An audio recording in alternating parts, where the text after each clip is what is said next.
Penuntun Saat Teduh Sinode Gereja Kristen Jakarta, Selasa 8 Juni 2021. Prinsip Kesatuan. Filipi pasal 2 ayat 3-4. Dengan tidak mencari kepentingan sendiri atau puji-pujian yang sia-sia, sebaliknya hendaklah dengan rendah hati yang seorang menganggap yang lain lebih utama daripada dirinya sendiri, dan janganlah tiap-tiap orang hanya memperhatikan kepentingannya sendiri, tetapi kepentingan orang lain juga. Gereja adalah kumpulan anggota tubuh Kristus. Mereka adalah anak-anak Allah yang seharusnya tidak melakukan hal yang tidak membawa damai sejahtera seperti perpecahan. Karena dampak buruk dari perpecahan itu adalah mempermalukan nama Tuhan. Oleh sebab itu, gereja perlu serius memikirkan dan melakukan prinsip kesatuan berdasarkan Kristus. Rasul Paulus memberikan beberapa prinsip kesatuan kepada jemaat Filipi. Pertama, tidak mencari kepentingan diri sendiri dan pujian yang sia-sia. Artinya tidak menjadikan kepentingan diri sendiri sebagai yang terutama di dalam komunitas jemaat. Yang dipikirkan adalah kepentingan bersama.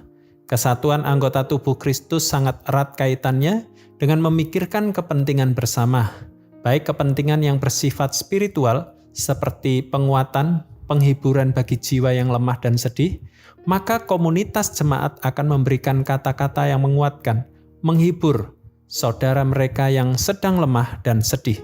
Juga pertumbuhan rohani ke arah keserupaan Kristus, maka komunitas jemaat akan memberikan nasihat, ajaran, arahan berdasarkan kebenaran firman Tuhan kepada saudara mereka yang perlu diarahkan dalam pertumbuhan rohani.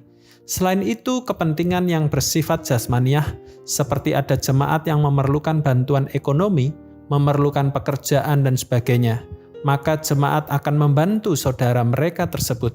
Kedua, rendah hati dan menganggap yang lain lebih utama daripada dirinya sendiri. Artinya mereka tidak mementingkan bahkan memaksakan ambisi pribadinya kepada komunitas jemaat, apalagi sampai merasa diri mereka paling hebat dari yang lain.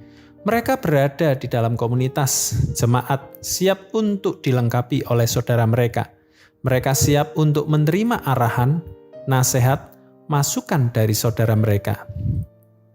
Prinsip kesatuan ini juga berlaku bagi komunitas jemaat kita pada masa kini. Kita tidak mencari kepentingan diri sendiri dan pujian yang sia-sia. Kita perlu memikirkan kepentingan bersama, baik kepentingan yang bersifat spiritual maupun jasmaniah. Selain itu, kita perlu mempraktikkan sikap yang rendah hati dan menganggap yang lain lebih utama daripada diri sendiri. Kita tidak memaksakan ambisi pribadi kita kepada komunitas jemaat.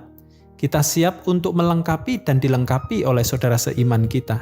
Kita siap untuk menerima setiap masukan, arahan, nasihat dari saudara seiman kita. Hal ini terjadi karena setiap kita belajar dari Kristus yang rendah hati.